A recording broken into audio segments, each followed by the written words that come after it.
لاباس عليكم؟ بخير. ندوش على الحالة ديالي. بصراحة ما كنتش باغا ندير هاد ستوري، ما عرفتش علاش درتو. جالسة بوحدي و بغيت ندوي، بغيت نفرغ، نقدر ما نحطوش كاع، ولكن صافي وصلت لواحد الدرجة غادا نطرطق باغا ندوي. ودابا تقريبا شي 5 ولا 6 الصباح، يعني كلشي ناعس. سيدو ما قدرش نشكي لبابا ولا خويا، ما كنقدرش ندوي معاهم في هذا الموضوع، لان هذا الموضوع حساس حتى بالنسبه لهم هما. المهم نتوما عارفين، توحشت ماما وصافي وتفكرتها وحسيت براسي، لقيت راسي صافي غرقت في البكا.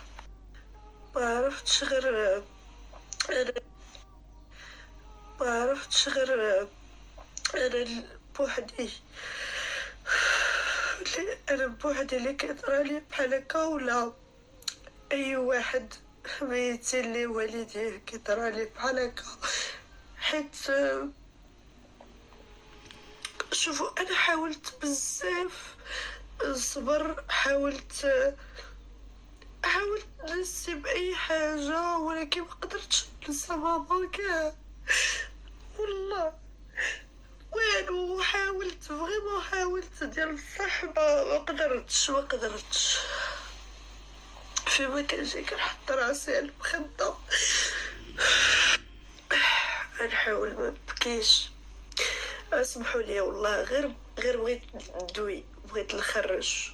راه كيف قلت لكم، والله ما عرفت نقدر ما نحطش هادشي كامل كاع، بكيكم معايا حتى نتوما.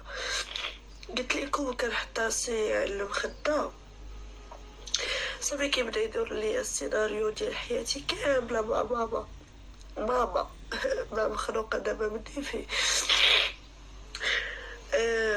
كتفكر كل شيء، اي حاجه دوزتها معاها. ما يمكنش، انا شحال كنت قريبه لماما بزاف بزاف بزاف. واش بالمرات كنجلس كنقول واش بصح ماما ماتت. مكنقدرش نتيق،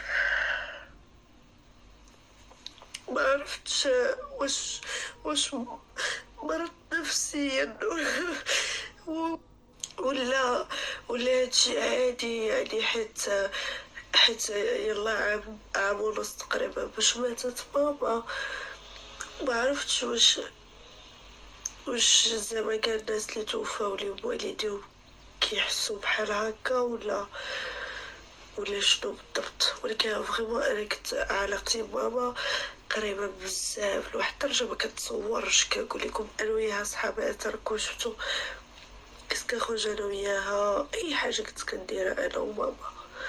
ف كنتمنى اي واحد شاف ستوري ديالي يدعى معاه بالرحمه والمغفره، واللي ماتوا لي والدي الله يرحمهم ويوسع عليهم. كنتمنى ندعاو معايا حتى انا، وندعاو مع خوتي وبابا بالصبر، والحمد لله.